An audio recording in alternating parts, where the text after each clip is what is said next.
बल्बको र मेटेरियलहरू आइसक्यो। 5 what, 9 what, 15 what, 20 what, 40 वाटसम्मका छन् है। यो चोटि चाहिँ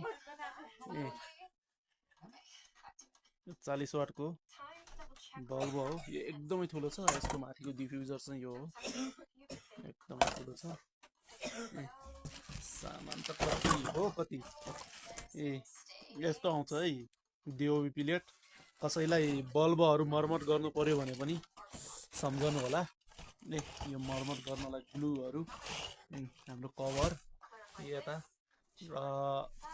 रातको टाइममा आफै बोल्ने, दिनमा चाहिँ आफै बन्द हुने सेन्सर पनि आएको छ है।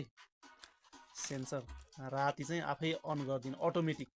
बाहिरको बल्बहरू चाहिँ आफै अन गर्न नपर्ने, प्रत्येक दिन अन अफ गर्नु नपर्ने, एकदमै मजाले यस टाइपको आएको छ। यो अटोमेटिक सिस्टम, हामीले अन अफ गर्नै पर्दैन, आफै अन गरिदिन्छ आफै अफ गरिदिन्छ रात पर्दा बित्तिकै है। यता यो अरू सामानहरू पनि आएको छ, सम्झिनु होला।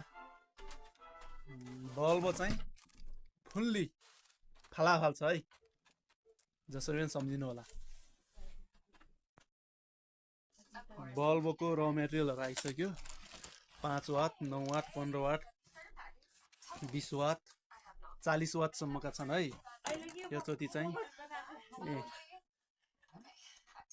40 वाटको बल्ब हो। यो एकदमै ठुलो छ। यसको माथिको डिफ्युजर चाहिँ यो हो, एकदमै ठुलो छ।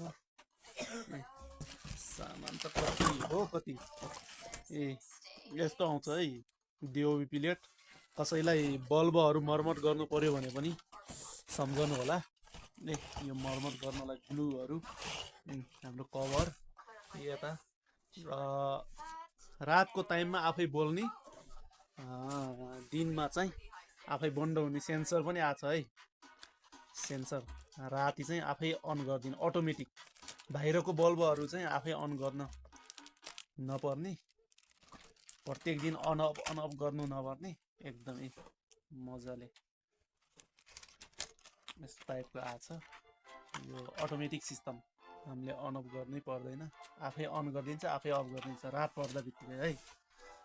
यता यो अरू सामानहरू पनि आएको छ, सम्झिनु होला। बल्ब चाहिँ फुल्ली फालाफाल छ है, जसरी पनि सम्झिनु होला।